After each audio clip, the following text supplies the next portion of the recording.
ప్రభునందు ప్రియులారా, మీ అందరికీ ప్రభువైన యేసుక్రీస్తు నామమున శుభములు.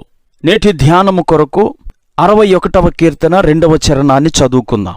నా ప్రాణము తల్లడిల్లగా బూదిగంతముల నుండి నీకు మొర్రపెట్టుచున్నాను. నేను ఎక్కలేనంత ఎత్తైన కొండపైకి నన్ను ఎక్కించుము.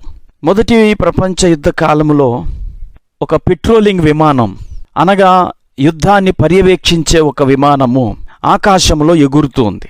అది ఆకాశంలో ఎగురుతూ ఉండగా పైలట్ తన వెనక నుండి ఏదో కొరుకుతున్నటువంటి శబ్దమును విన్నాడు. ఆ శబ్దమును విని తన సహ పైలట్ని అదేంటో చూడమని అడిగాడు. ఆ సహ పైలట్ ఆ శబ్దం వస్తున్నటువంటి ఏరియాను పరిశీలించగా ఒక ఎలుక ఆ క్యాబిన్లోనికి ప్రవేశించి ఆ ఇంజన్ దగ్గర ఉన్నటువంటి చెక్కను కొరుకుతోంది. ఆ దినాల్లో విమానాలు చెక్కతో చేయబడి ఉండేవి. ఆ ఎలుకను చూసి పైలట్ చాలా భయపడ్డాడు. విమానానికి సంబంధించినటువంటి వైర్లు అది కొరికితే విమానం క్రాష్ అయిపోతుంది అనే భయం ఆ పైలట్కి కలిగింది. అంతలోనే ఆ పైలట్ ఆలోచించి ఒక నిర్ణయం తీసుకున్నాడు. అదేమిటంటే ఆ విమానాన్ని అది ఎగరగలిగినంత ఎత్తుకు తీసుకెళ్లటమే. వెంటనే ఆ విమానాన్ని అత్యంత ఎత్తుకు తీసుకెళ్ళాడు. ఎందుకంటే ఆ అత్యంత ఎత్తులో ఎలుక బ్రతకలేదు, చచ్చిపోతుంది. ఆ విమానాన్ని అది వెళ్ళగలిగినంత ఎత్తుకు తీసుకెళ్ళినప్పుడు ఆ ఎలుక చనిపోయింది, ప్రమాదం తప్పింది. ప్రియులారా, ఈ ఉదంతా నేను ఎందుకు చెప్తున్నానంటే, ఈరోజు ఎన్నో ఎలుకలు వంటి చెడు అలవాట్లు అనేక మంది జీవితాలను భయపెడుతున్నాయి. ఒకవేళ ఈ మాటలు వింటున్న వారికి ఈ సమస్య ఉండకపోవచ్చు, కానీ ఈ మాటలు వింటున్న వారి కుటుంబాల్లో ఈ సమస్య ఉండవచ్చు. అదేమిటంటే బంధకములు, చెడ్డ అలవాట్లు. అలాంటి దురలవాట్లలో అనేక మంది ఎదుర్కొనేది మద్యపానం.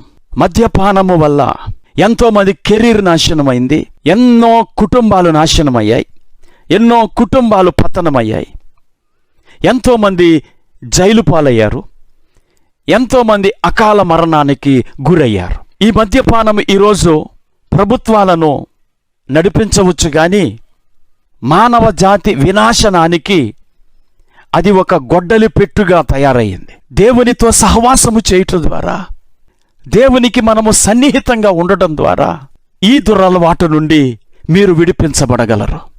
విమానంలో ప్రవేశించిన ఎలుకను చంపడానికి విమానాన్ని ఎత్తుకు తీసుకెళ్లిన పైలట్ వలె ఉన్నతమైన మన ప్రభువును సమీపించినప్పుడు, ఎక్కలేని ఎత్తైన కొండపైకి మనము ఎక్కినప్పుడు, ఆయన సహవాసములో ఆయనను సమీపించినప్పుడు మద్యపానము అనే ఎలుక కూడా చచ్చిపోతుంది, నిర్వీర్యమవుతుంది.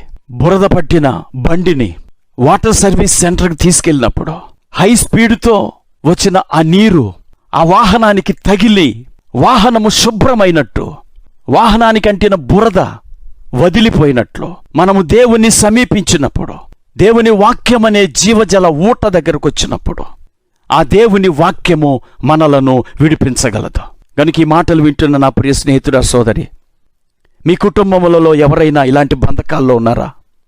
యేసు ప్రభు మనకు చాలిన దేవుడు, మన కట్లను తెంపివేసి చీకటిలో నుండి, మరణాంధకారములో నుండి మనలను విడిపించగలడు. కనుక అలాంటి వారు ప్రార్థనలో ఏకీభవించండి. నేను మీ కొరకు ప్రార్థన చేస్తాను. ఒకవేళ మీ బంధువుల్లో ఎవరైనా ఇలాంటి బంధకాల్లో ఉంటే వారికి ఈ వీడియోను పంపండి. వారు ప్రార్థనలో ఏకీభవించి ప్రభువునందు విశ్వాసం ఉంచుట ద్వారా వారు కూడా విడిపించబడగలరు. ఇప్పుడు ప్రార్థన చేసుకుందాం. కృపా కనికరం కలిగిన మా తండ్రి, నీకు స్తోత్రం. ఈ మాటలు వింటున్న వారు ఎవరైనా సరే దురలవాట్లకు లోనై ఉంటే, ఆ దురలవాట్లలో ముఖ్యంగా మద్యపానానికి బానిసలై ఉంటే, ఇప్పుడే నీ పరిశుద్ధాత్మ ప్రకాశము వారి మీదను ప్రకాశింపచేసి నీ జీవజలము చేత వారిని తాకి వారిలో గొప్ప విడుదలను కలిగించండి. ఇప్పుడే వారి మనస్సు మార్చండి. నీతిగా బ్రతకాలనే ఆశ వారికి దయచేయమని యేసుక్రీస్తు నామములో ప్రార్థించి వేడుకుంటున్నాం తండ్రి. ఆమేన్.